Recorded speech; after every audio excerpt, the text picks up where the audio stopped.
Hello, thanks Lillian. Hello everybody. If you're new to Future Teacher, this is our 17th or topic number 17 in our series. We started these webinars in 2017, I think. And this is the third running of this particular topic, and the previous 16 topics we've run 3 times already.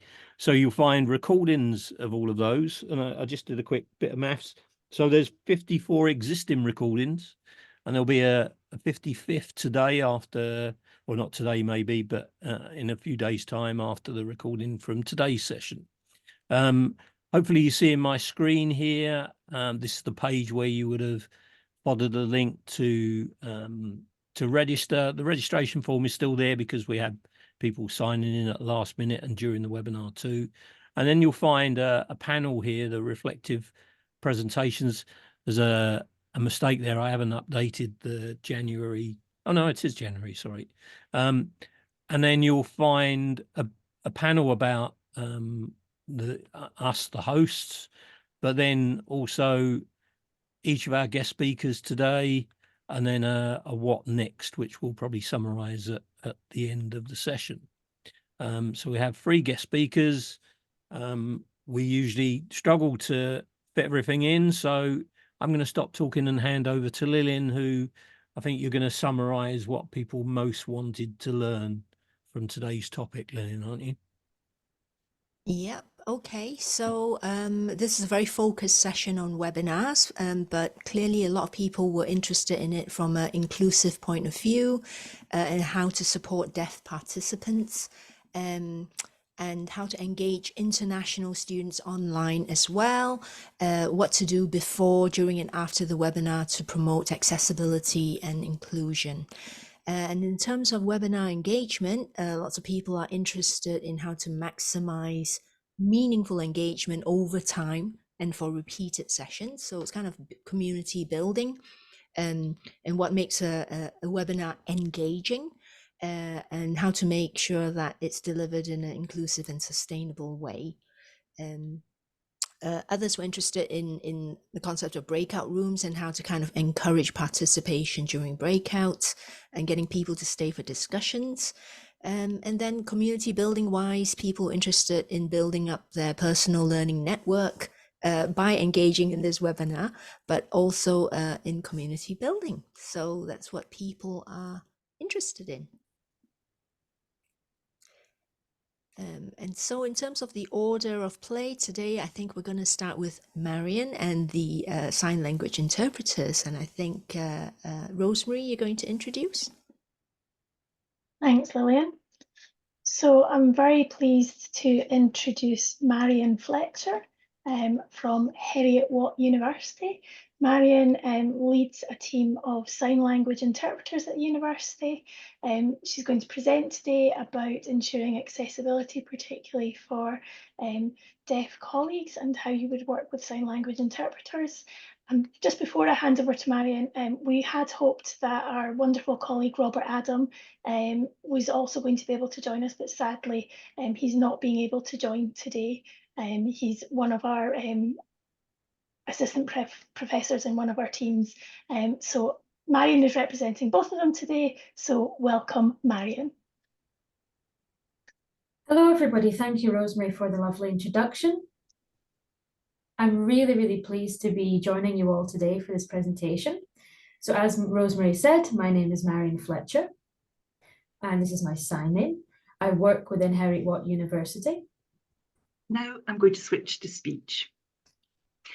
The reason that I started saying hello in BSL is because my colleague who couldn't join us today, Robert Adam, is a deaf individual, and he's one of the deaf staff group that work here at Heriot-Watt University, which is why we have an in-house team of sign language interpreters.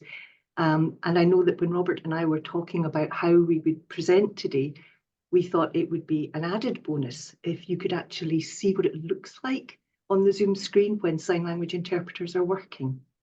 And so I'm delighted that I have 2 of my colleagues with me today, Zoe and Louise, who are both qualified registered British Sign Language English interpreters and who work at Heriot-Watt with me. So I'm going to start with a question for you to ponder. And I'm just interested to know, maybe you can pop in the chat, if any of you have had experience of working with deaf colleagues in a webinar or with sign language interpreters, or that you've got one coming up soon that might be happening. So that's just something to consider to get us started. Now, I know that time is quite tight today, so Robert and I had planned to have a conversation around 2 topics. And unfortunately, as he's not here, I'm afraid you're just going to have to make do with me talking at you. So I'm sorry about that. The 2 topics that we wanted to briefly just touch on were a consideration of the suitability of different platforms when working with sign language interpreters. And the second topic was the challenges presented by hybrid meetings that we're now seeing more and more of, and I'm sure you're all experiencing the same kind of thing. So firstly, at the university, when COVID happened, we all had to switch online very quickly. And there was an exploration and a discussion of which platforms would be the most suitable. And Heriot-Watt University, along with many others, elected to use Microsoft Teams. Over time, we discovered that Microsoft Teams is not a particularly accessible platform for sign language interpreting, and that Zoom is now our preferred platform for any event that includes sign language interpreters working. There are a number of reasons for this. I think, as you can see today, it's a very clean visual interface on Zoom.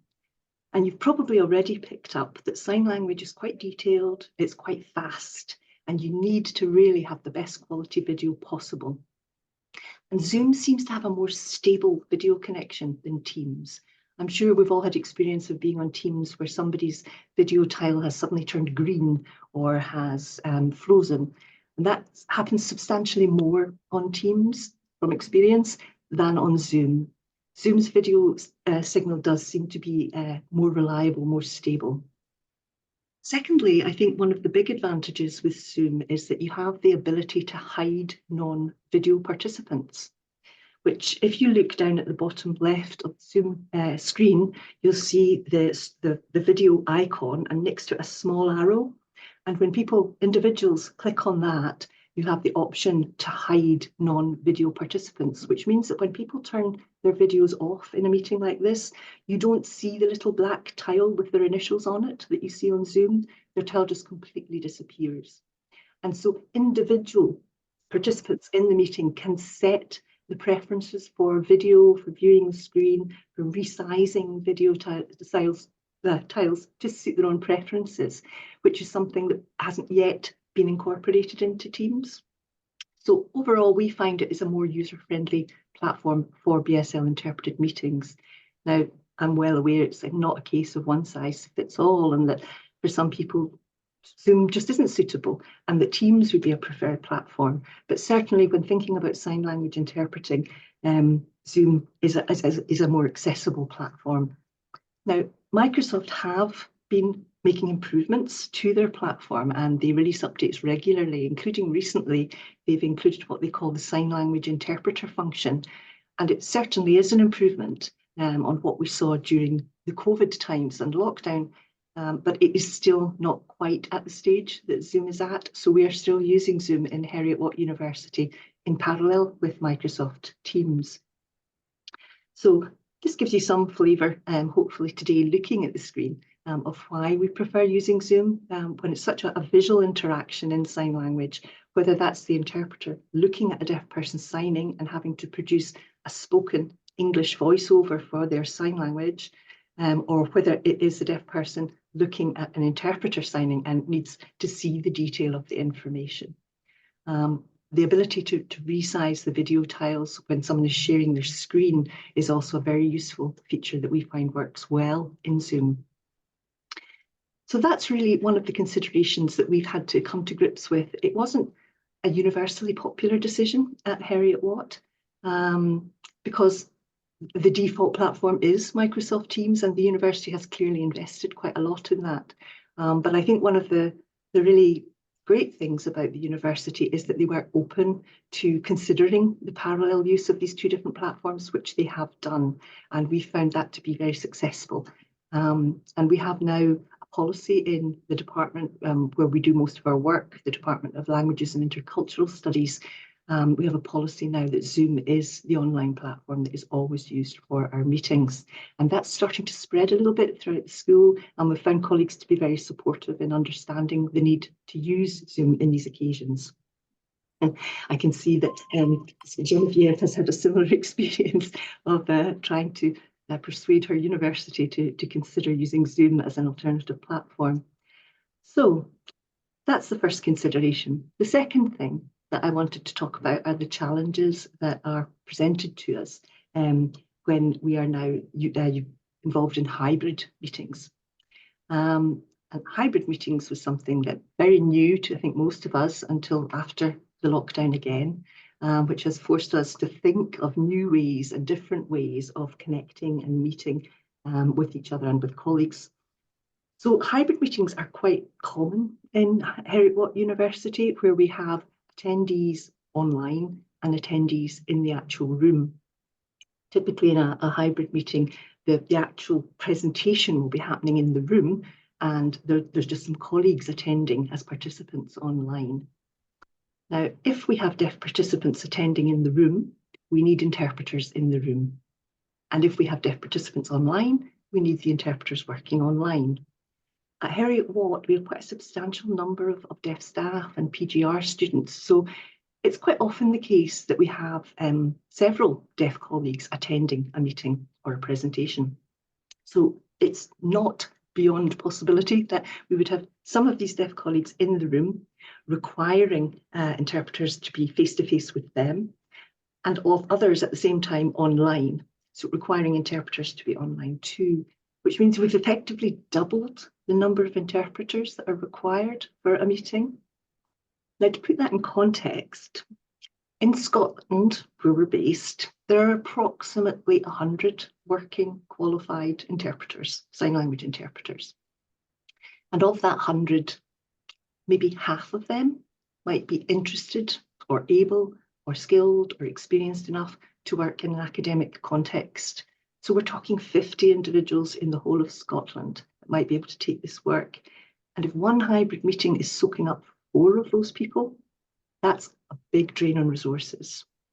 So that's one of the first, and I think most important challenges to consider, because of course, with such a limited number of interpreters in the country, there are ethical considerations around how many interpreters should be soaked up for one event if we can possibly reduce that. There's also the expense consideration, which we won't go into right now. So that's one challenge around hybrid meetings. I think the second challenge, and it's very much related to my first topic, is that you're very reliant on having good quality video as an interpreter, yes, as a sign language interpreter.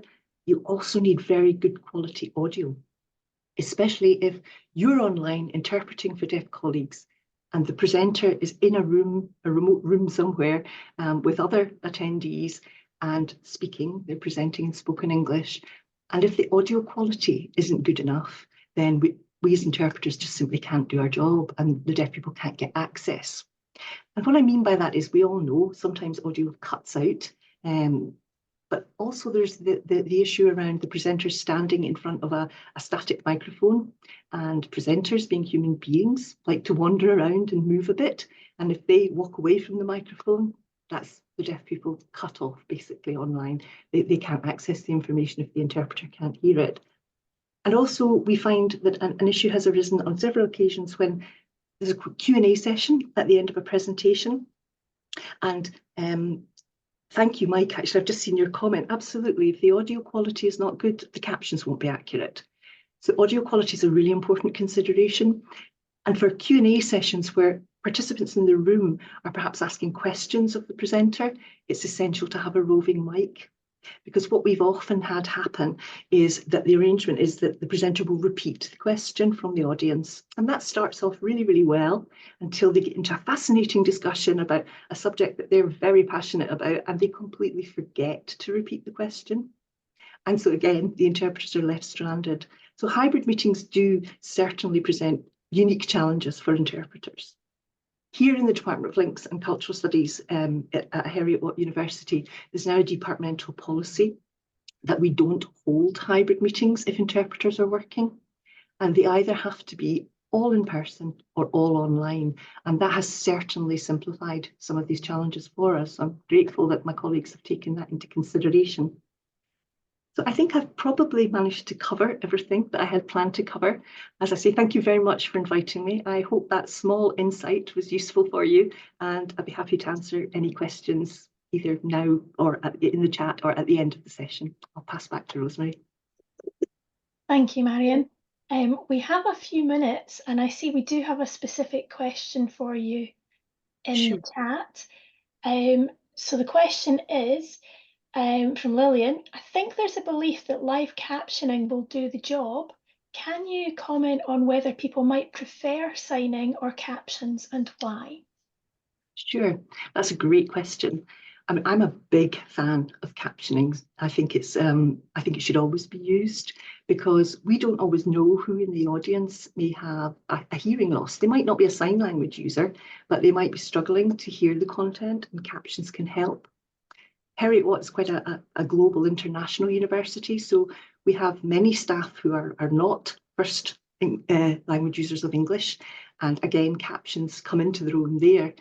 Specifically thinking about deaf sign language users. In academia, it's no doubt the case that all of them have exceptionally well developed English skills, and they could easily read captions, but many of them prefer to have an interpreter and sometimes captions as well. And I think it's that really trying to cover all bases to ensure you can be as accessible as possible. I think you can never have too many accessibility options. I hope that's answered your question. Fabulous. I've just got one more, if you don't mind. I may have missed the point about, I think Zoe and Louise had said that it's quite high cognitive load to be a signer, and so they usually swap round. I think you may have already seen that. You're right, Lillian, that Zoe and Louise will take about 15 minutes each as the active interpreter that you see on the screen. And there's a very high cognitive load in simultaneous interpreting. And so for reasons of accuracy and maintaining the quality of the interpretation, as well as fatigue for the interpreter, interpreters typically work in teams and will swap. The interpreter that's not the active interpreter, so Louise at the moment, is not just sitting there twiddling her thumbs in the background. She has a sort of quality assurance role in supporting Zoe. So if Zoe misses anything that I say, she'll refer to Louise, or Louise will feed it to Zoe. So you are constantly working as a team, even though you see them swapping roles within that team. That's fascinating. There is one more question, but I wonder if we could move on to the next speaker. So feel free, Marion, to answer the question in the chat. And I'll leave Teresa to introduce herself, and Miriam, who are our next speakers. Thank you. Thank you. Thanks very much. And a big round of applause to our sign language interpreters. Wonderful. Marvellous. I had hearing impairment as a child, which I fear is returning as I get older. So I fully connect with how useful it is and helpful to have captions, but also as a language teacher, just how demanding it is to do this sort of simultaneous interpreting that Zoe and Louise are doing for us now. Based around something that they have no idea from this point forward what is coming up. So wonderful. Well done, guys. I hope there's a good supply of coffee on hand. So I'm delighted to have with me today Miriam Hauk, who I have known for some years. We met through EURACALL, the European Computer-Assisted Language Learning Association, where she is a wonderful and inspiring president and a great colleague, and we've gone on to work together on numerous occasions around both virtual exchange through the Uni Collaboration Organisation and also the EURACALL conferences, and more recently as well, Open Badges. So we're going to tell you a little bit about how we've been involved in using webinars, and it really is interesting to note the same sort of topics and themes that we battle with in virtual exchange coming up from the presentation just now. So I'm going to start just by sharing my screen. And there we go. So I will be putting quite a lot of links into the chat during our presentation. So what Miriam and I have done, and we hope to present to you in quite short order because time is tight, are our reflections on the use of what was called when we started out, and this is a good 10, 15 years ago, telecollaboration, connection and collaboration at a distance online. And my first focus really is going to be a little bit of volunteering that I did using telecollaboration through a network known as Virtually Connecting. Now, this network continues to exist, and many of you will be aware of it, I'm sure.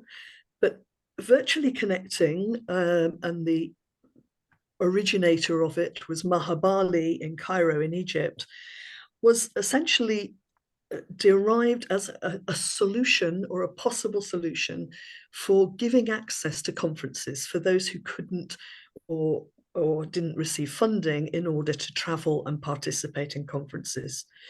So it's very much an accessibility issue, but also an internationalization issue and a problem.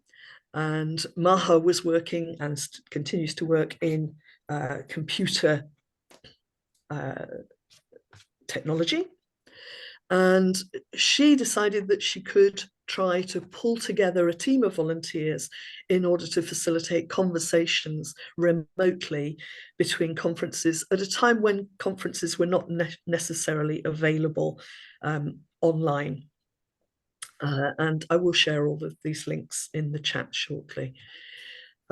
So based on a blog, so you can see a WordPress blog with all of the activity.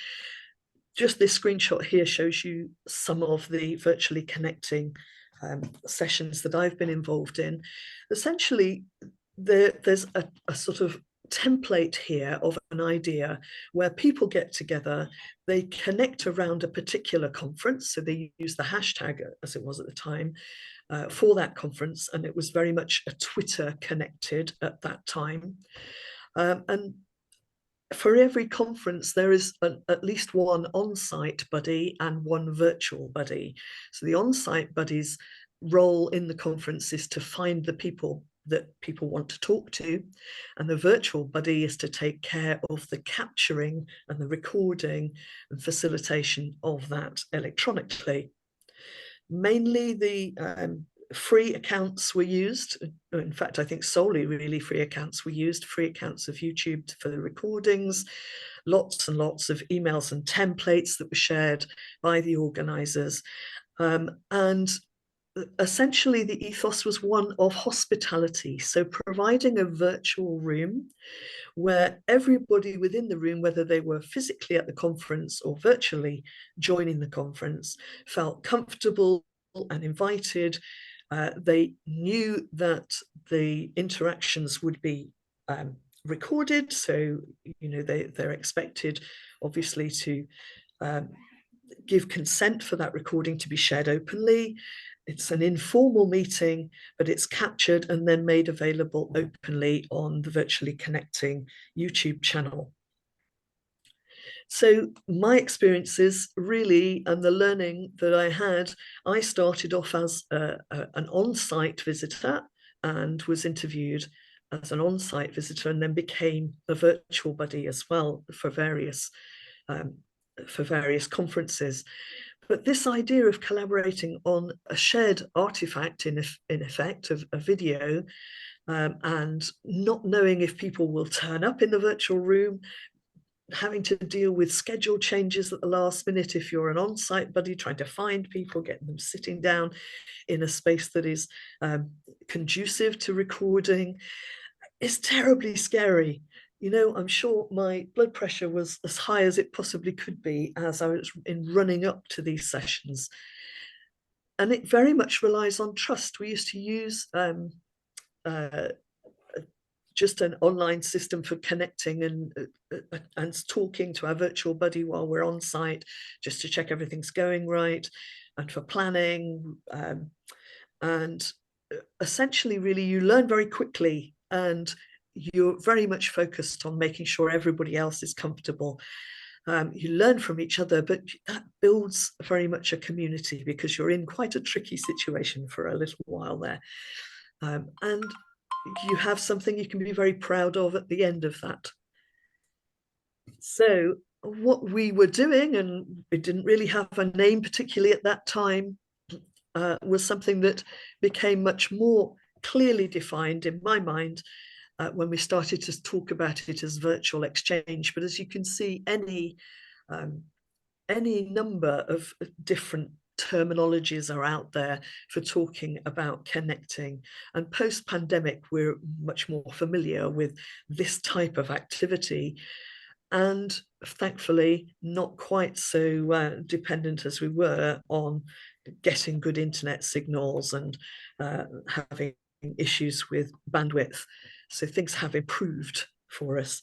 But you may come across these type of activities using any of these names. So terminology, and at this point I'm going to bring Miriam in to talk to you a little bit. Telecollaboration, also known as collaborative online international learning, online intercultural exchange, but now everyone has settled for the term virtual exchange. The coming together of two educators and two groups of students across time zones and across geographical distance for collaborative online project work. And that can happen in the same subject area, but also in a cross-curricular fashion, cross-disciplinary fashion. You can move to the next slide, Teresa. It's people-to-people dialogue sustained over a period of time. You move on, Teresa, if you just keep clicking. It makes use of new media platform. It's usually facilitated by a teacher, and it builds on 30 years of experience in the field of educational exchange and study abroad. Just this now happens in the ether online, because as we know, only a minority of students can actually benefit from a study abroad experience. But it's not supposed to replace it. It's supposed to be complementary. It can prepare for study abroad, it can deepen study abroad. During the pandemic, it certainly emulated study abroad. Next, Teresa. So there are many different formats. Class-to-class virtual exchange is exactly that, where intercultural and international learning is in the foreground. As I say, the two teachers who bring their students together, but before they do that, they develop syllabus together, they agree on learning outcomes together, they develop the activities together, and it usually happens in a blended mode. So a lot of the work then, when the exchange is rolling, is synchronous, but also asynchronous. On average, these exchanges last for 6 to 8 weeks. And as I said, they can be implemented in any subject, in any course, but very popular are cross-curricular exchanges, where two teachers from very different subject areas bring student cohorts together who would have never met, who would have never worked together, and benefit from very innovative curriculum. Next. Now, there is an organization in the European space that specializes in virtual exchange practice and in virtual exchange research, and we are founding members of this organization, Uni Collaboration. Check it out on the web, please. But it has been set up in 2016, I believe, especially to promote this kind of educational intervention and the research. It is a research-informed practice. There's also the Journal of Virtual Exchange, if you want to read up on what's happening in that space. Next slide, Teresa. I'm here to talk just for 1 or 2 minutes about how you create the feeling of being connected, the feeling of coming together across time zones and geographical distance. Social presence is what I call the key to success. It creates immediacy. We feel close despite the distance. It makes sure that you are being noticed, that you are noticing others. and it is actually highly dependent on non-verbal cues, and it creates this real-time feeling that normally tends or can get lost, particularly in asynchronous when we operate in asynchronous mode. Social presence is about the ability to establish a relationship with each other despite the barriers of time, distance, and technology.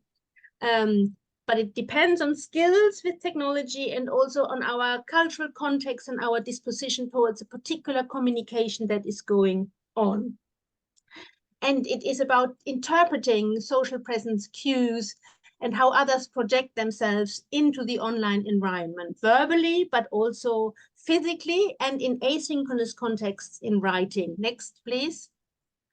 So here are just a few tips how you do this where it is particularly challenging, that is written in asynchronous modes. How do you model for your students the sending and receiving of social presence cues? So very simple things like explicitly recognizing somebody else's contributions to a forum, for example, by saying, I really like what you have just said about, or your contribution made me really think about. And then making an explicit effort to mirror words, to mirror expressions. So you use words and expressions that your virtual exchange partners have used in their reply to your contribution to a forum. You use their words, their expressions in how you engage with them. Prompting, leave the end of a contribution open, ask open questions. I'm interested in finding out what your thoughts on this, that, or the other are. Can anyone chime in here, please? Then there's also what's called meta commenting, that is asking for clarification if an unclear remark has been made, or if an emotional tone or intent is not clear. That can very often, very quickly lead to frustration. And as we know, in the online space, these things happen to escalate much more quickly than in a face-to-face setting. Or also have a totally separate coffee shop type of place where all the social, emotional interaction between participants can take place, apart from the more serious learning and the more serious cognitive load stuff in the main forum or fora. And then the most challenging of this one, and I would really like you to experiment with this, is weaving comments, okay? So where someone, not necessarily the teacher, can also be one of the students, makes sure that they go through a thread or several threads that have happened in a forum, for example, that they identify the themes, that they make connections between contributions, and that they weave that all together in kind of a summarizing posting, or in a posting that takes stock of where a group has arrived in their work. So they are all at the same point, they have reached a milestone, you've posted, you're weaving together commentary, and then everyone moves on from there in tandem, in tridem, etc. And I think that's it. These are my hints and tips for creating social presence in asynchronous spaces, in virtual exchange, but also in other collaborative online international learning contexts. Thank you for listening. Thank you, Miriam. And Miriam is far too embarrassed, I think, to tell us just how wonderful some of her activities are, but I'm about to share some in the chat as we finish, and there are some activities there for you to try. But the use of multimedia, particularly to help establish social presence, has been very inspiring, and Miriam really has dealt with that as well in her writing. I encourage you to take a look, and I will share the link to download a recent paper that she collaborated on, talking about accessibility and inclusion in online environments. So thank you all very much for listening, and do pop your questions in the chat.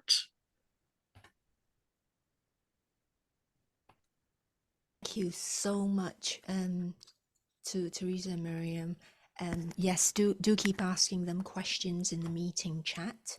And I'm now going to introduce Phil Anthony, who, for those of you who have not been attending the Kent webinars, you're definitely missing out on a really valuable resource in higher education. And Phil and his team are very much the people who have brought us this wonderful resource. So yeah, Phil, if you can give us a little introduction of yourself, and then we're going to do this in a new format. We're going to do this in a Q&A format, so there won't be any slides. So yeah, Phil, would you like to just introduce yourselves to the audience? Thank you so much. I was enjoying the presentation so much that I actually forgot I was speaking today. So that's a great sign that, yeah, it's and I'm also suffering from imposter syndrome, I have to say, because the speakers on what you guys have been doing is just amazing. So I do feel like kind of the stuff that we've done is not on the same level. And I'll kind of elaborate on that in a bit, but just to clarify, yeah, I'm Phil Anthony. I'm the head of technology enhanced learning at the University of Kent. And I help to run the digitally enhanced education webinar series, which I think some of you may have heard of in the past. Yeah, so that's what I'm here to talk about today. Fabulous. Okay, so I'm just going to run through some kind of Q&A questions, and I think we'd like to kind of start off with you giving us a sense of scale of this webinar series, and thinking back to when it started. What was your motivation for starting it in the first place, and did you even think it would grow to be as big as it is now? So we started the webinar series about 3 years ago in the kind of the height of the pandemic with the COVID. And the reason we did that was because I was seeing kind of a lot of through email communication, social media, that lots of people were really struggling just with how they would kind of go about teaching in this different environment. There were lots of changes. There were lots of very, very stressed students, but also staff as well. So I thought it would be nice initially that if we just had a sharing of practice. So in my role at the university, I'm very fortunate that I speak to lots of academics, so I can find out where people are kind of not pushing the boundaries, but are doing things that are going well in terms of teaching. And I also get to speak to people who are struggling as well. So we decided we were going to put together a series of talks where we could share good practice. Now, this isn't best practice, and I think that's important to say to clarify, because what's good practice for one person or one discipline might not necessarily be the best practice for another one. So we tried to make that distinction. So we were going to set it all up. We set the webinar, we got all of the speakers, and at the last minute, I thought, well, I'm seeing a lot of people who are struggling, so why don't we just simply open it up to other institutions as well? And so that's what we did. And we opened it up, and I was just amazed about how many people from other institutions wanted to join and to take part. And it was really, really nice to see. Initially, I think our first webinar, we had about 200 people attend. Which was great. We had quite a few people from Kent, but I would say the majority of those were from kind of external institutions. On the back of that, we had a lot of people contacting us, asking us to continue with this. So we then decided to build on it, and we then organised a series of follow-up events. But instead of just presenters from Kent, we tried to open it up to other institutions to try and get a real sense of collaborative good practice, shall we say, because lots of different things going on all over the country and all over the world. So that's what we did. So we then set up a number of events. We ran one a month, and for the first probably year and a half, and then we moved to once every 2 months. And the attendance numbers were probably averaging at between 300 to 450 maybe. And during the generative AI kind of avalanche that we saw about a year ago now, our numbers really peaked at around 1,500 attendees per webinar. So it really kind of took off. Wow. Okay. So it must make you feel a bit like a rock star, and maybe the YouTube is starting to generate income for Kent. But So that's an amazing responsibility, really. So also thinking back, I presume you were kind of tied into the fact that the university uses MS Teams, or were there any other kind of technical considerations that you made at the time when you set off to do these webinars? And is there anything you would change? So before lockdown, we didn't have Teams at the University of Kent. So we were literally learning how to use the platform when we started the webinar series. Teams was the university supported platform that we used at Kent. Now, some people, we allowed some divisions within the university to use Zoom, but as a central team, the team that kind of I was working with, we were asked to use Teams as the platform. So that was what we went with. And on the whole, it worked out very well. The attendance numbers were suitable for what we for the numbers that we had at the time. But we quickly, as the events got more popular, we had to switch to Teams live events, which I'm not sure if everyone is aware of that, but you have a normal Teams meeting or a Teams webinar. But when you have numbers over 1,000, you have to move to a Teams live event, which is very different. That brought around a number of challenges, shall we say. The main one being that to access a Teams live event for attendees is relatively straightforward, in that you're sharing a web link and people can access that web link. Unfortunately, for presenters, it's not the same, and they have to join via a desktop application on your computer, basically. But there's also lots of other complications in terms of the guest speakers that you have that we kind of rely on. The majority of them were from other institutions, so we have to then add those people to our existing tenancy at Kent and then show them how they can switch from their Teams system setup that they might have at their institution to be able to use ours. That was very difficult to do for a lot of people virtually. So when Teams webinar came along, we were very pleased, and we moved to that function as opposed to Teams live events. Unfortunately, it was very good. When the numbers started going up again towards up and over 1,000, we had to switch back to Teams live, just to allow for the number of people that wanted to access the session. But now the numbers joining have dropped down below 1,000 again. We switched back to the usual webinar format. So yeah. Thank you. I mean, these are little kind of challenges you don't think about when people are organizing the webinar series. It just looks like it runs really, really smoothly. Well done to you and the team. So given the numbers and the reach of your audience, clearly accessibility and inclusion is something you think quite a lot about, especially with over 1,000 people. So what are your thought processes and things you aim to do to make sure it's inclusive for everyone? Unfortunately, we haven't had any British sign language representation there, which is a real shame. And I think just seeing how amazing this is today, it's something I'm going to try and push for at a future event. But in terms of accessibility, things like that, we obviously record all of the events. We do have transcripts enabled, and we also have the caption facility available in Teams. We also try to encourage people to use less of the reactions, things like that, or any GIFs and things in the chat, because we found a number of people, when you have an attendee cohort of approaching 1,000, a chat stream can be extremely difficult to try and keep up with.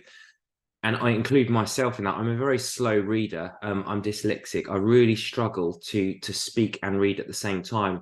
And people probably have noticed during some of the events, if I'm trying and read a comment whilst also speaking, it's incredibly difficult for me anyway. So there are lots of those kind of issues that we've had to try and deal with. When we have really high numbers, we have to turn off cameras and and people's microphones, because unfortunately some people forget to mute themselves, and that can then affect the quality of the recording, but also distract speakers, things like that. So we try to keep that as clean as possible.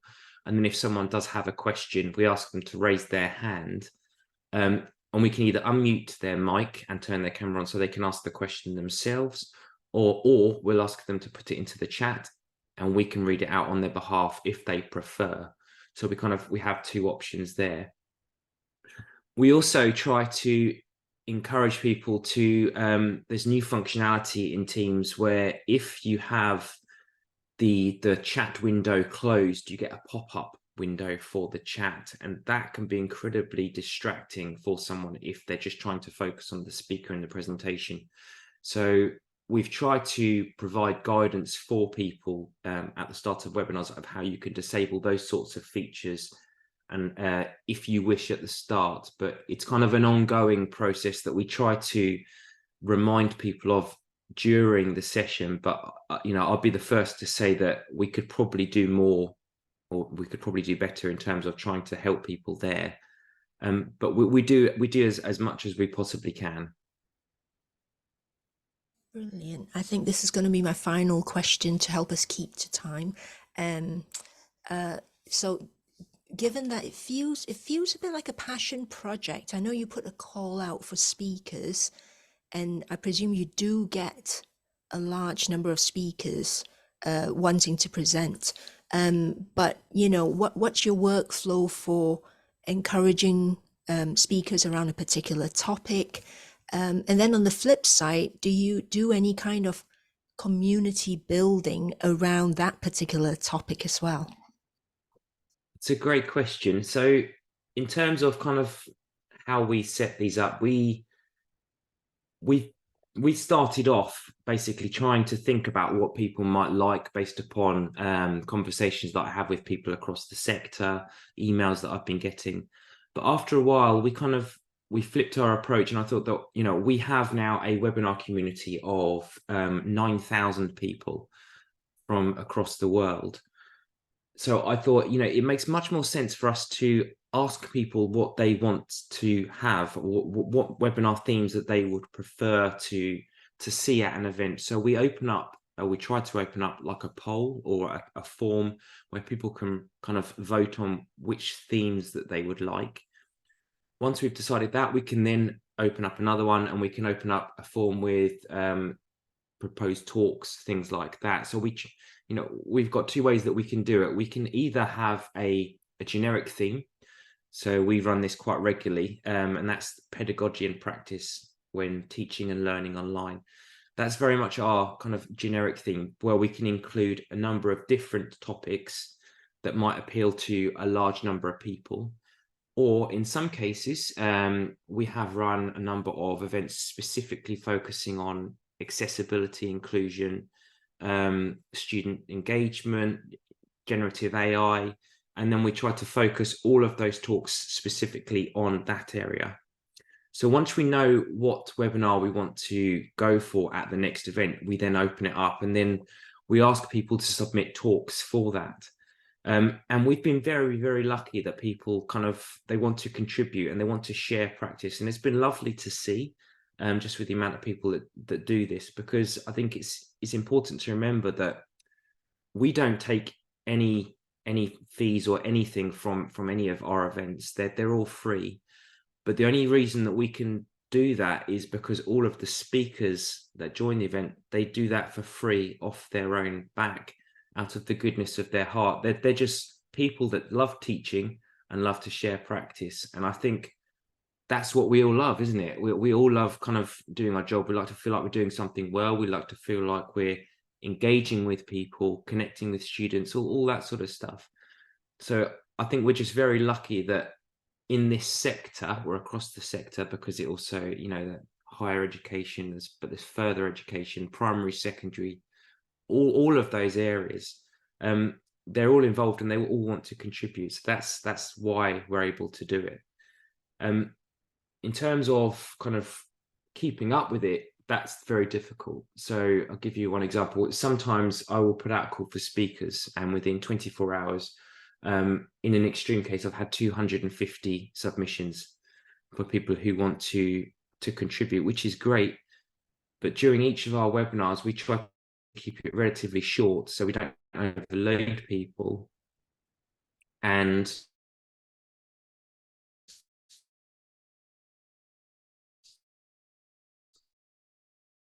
so we might have 8 to 9 speak. Sorry, Phil's frozen for me. Yeah, I worried it was mine. Technology has played its card yet again. I hope, sorry about that, Phil. If you don't mind typing in the chat that last point that you were hoping to make, that would be really, really valuable, because unfortunately the signal dropped. But yeah, that brings us almost nicely to the end of the session. I've popped a question in there for everybody to consider. But Shan, would you like to kind of round up any of the questions that have come for us in the chat? Yeah, well, I have got a question that, can you hear me okay? Yes. Obviously, because this is my first time assisting in this, lots of the experiences that Phil and people have been talking about, the coordinating that you have to do, is really challenging, isn't it? I mean, first-hand experience of that, and finding summarising the questions is really important, is an important role, and keeping an eye on what's going on in the questions and listening at the same time. But I found that people were asking, like, how difficult is it to get the presenter to keep to time? Well, Phil isn't here at the moment, but there is a question for Miriam about how would you get? Have you used automatic translation in your international? Normally they decide on a lingua franca. Yeah. More often than not, it's English, but I'm on the mission to overcome the hegemony of English in these international learning and teaching endeavors. And I'm a great promoter of translanguaging approaches. And I don't mean code switching, meaning the two main languages that are present. I mean every student being allowed to use on all the semiotic modes for making meaning and for communicating in the virtual space that they have chosen for the exchange. Their full semiotic budget, their full semiotic repertoire. And that really depends on how rich, how multimodal the environment is that you choose. And the outcome can be something like Brazilian students of chemistry, North American students, or British students of photography, pulling off an online virtual gallery and exhibition with explanations in Portuguese and in English of the damage of chemistry in the environment. So this, I have mentored such an exchange. One group of students speaking both Portuguese and English, teaching the other group of students what resin is and how you can see it and its damage in the environment, and the other group teaches those students how to take impactful photos of it, and pulling off an online exhibition in here at least 2 languages, but using visual input as well as a means, also using visual input as a means of communication.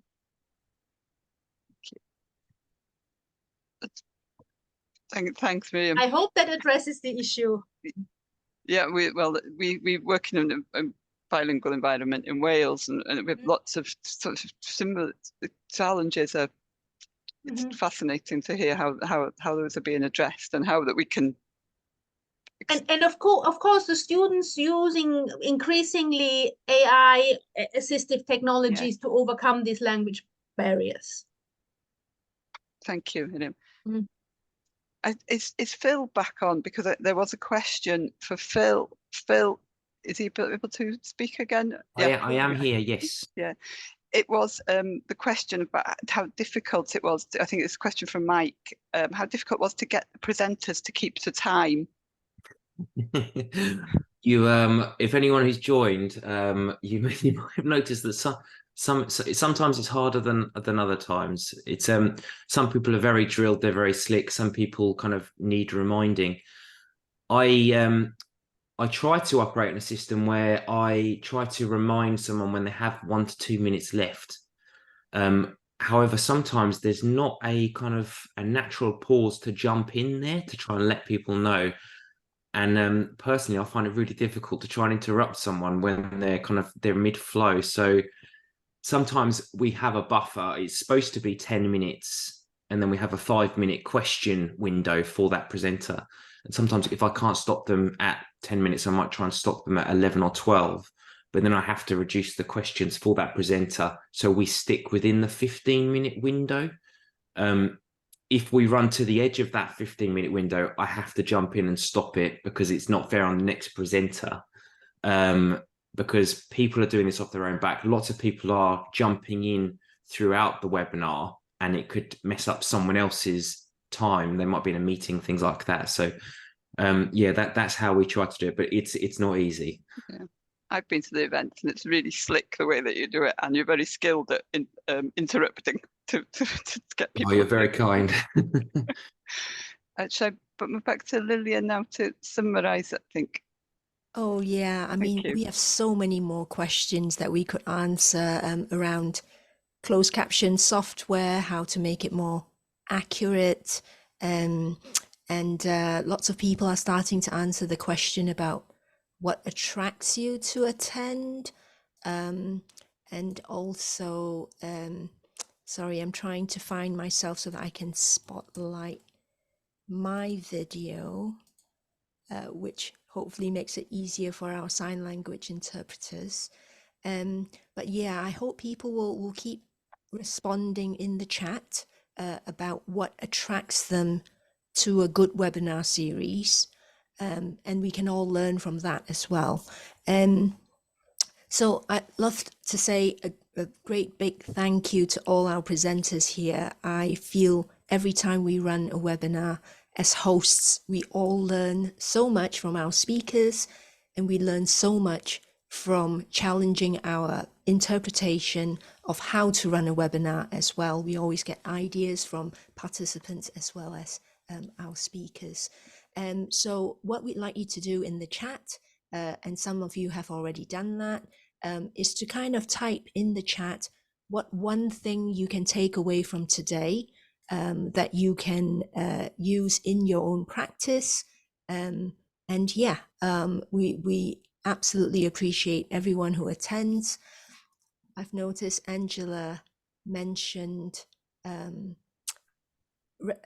one topic that she's not seen discussed before about reputation of a webinar series, and a good webinar series would attract her to present. So is that